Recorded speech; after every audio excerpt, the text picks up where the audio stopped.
So my dear friends, good morning. This is the ugly truth about my car. Sadly updated sa channel ko. I just recently bought it and it's a 9-year-old Mazda 3. It's a 3rd gen, 1.5 liter. So this video is made for you to learn not to repeat on my mistakes and para may mga matutunan din kayo what to look out for before buying a pre-owned car. Let's do this.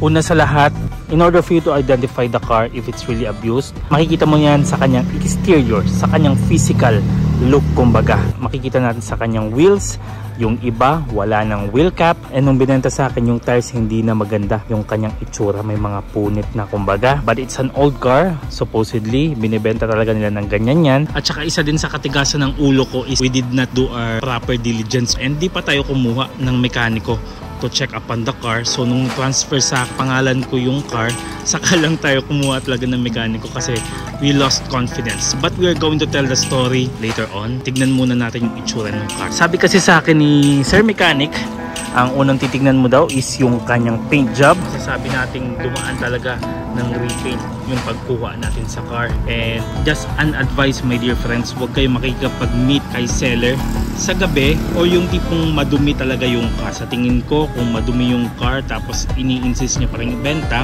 yan yung isa sa problemang nakita ko. Sabi kasi ni seller, matatanggal daw siya ng car wash lang kasi tae daw siya ng ibon. Pero nakilang car wash na, hindi pa rin matatanggal, pero may solusyon naman daw dyan. Ayoko pa kasing galawin talaga lahat kasi pinag-iipunan natin and gusto ko lahat pulido. Full detail, sabi sa akin ng mga advisors, kung gusto ko talaga yung tipong magbukang bago yung itsura ng car. Hindi ako particular sa gas-gas. Tignan mo rin kung may mga bakbak na. And ang ginawa kasi ni mechanic, nung chinek niya yung car, katukin mo daw. Ayan, no? Masasabi mo talagang na repaint na siya or otherwise napalitan na siya ng kahak. Although this car particularly is very beautiful looking, sa tingin ko sa presyong pagkabili ko sa kanya, nakamura pa rin ako pero marami pa rin nagsasabi, Val, 350 lang yan.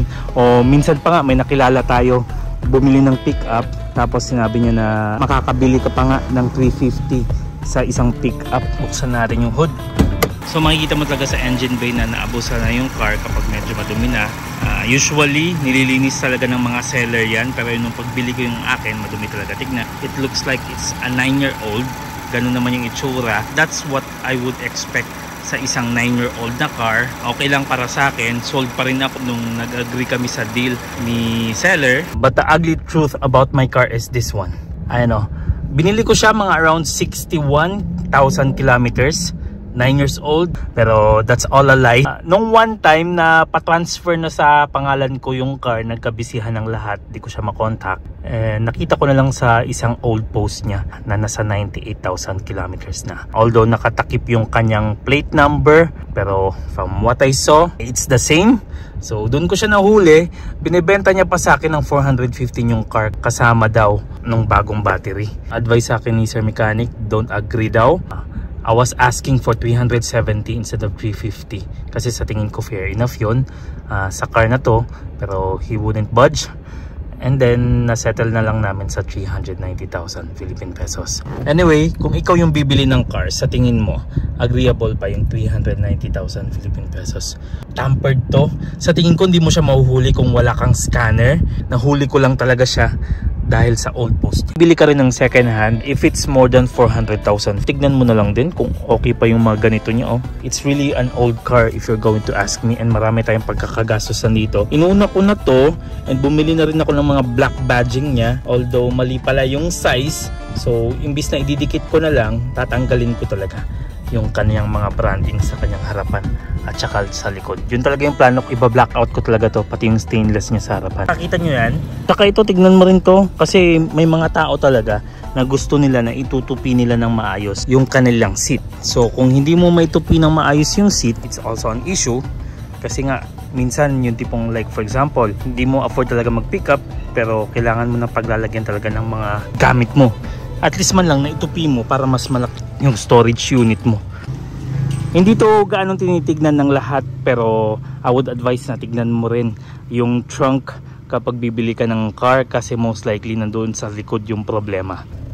And this is the physicality. Eto nga lang, hindi gumagana. Ayan o. When you release it, pababa talaga siya. So, wala siyang stopper kumbaga or kailangan mong palitan yung spring niya dito. But aside from that, everything is fine. Yung spare tire niya nasa loob, makikita naman.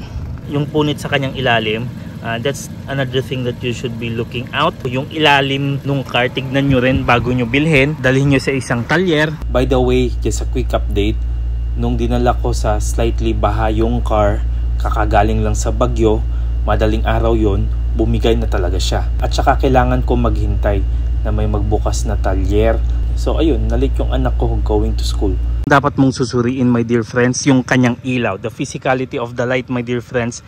Mas masasabi mong maliwanag siya at saka gumagana kapag tinignan mo siya sa maliwanag, hindi sa gabi. Kasi most likely, kapag madilim, magiging effective talaga yung ilaw.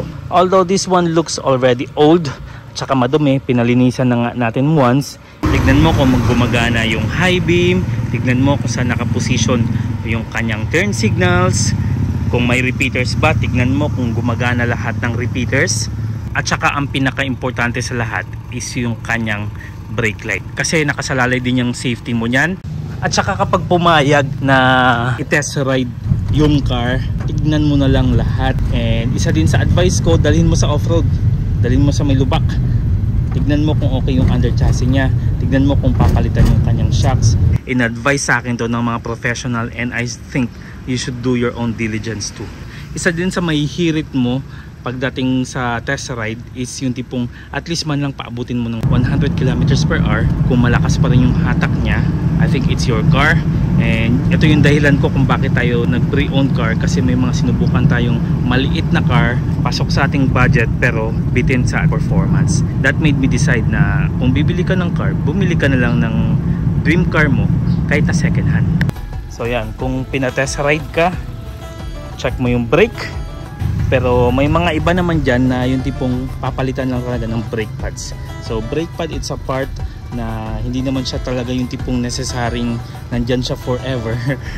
Pinapalitan talaga siya every once in a while. So sa tingin ko okay lang sa akin yun.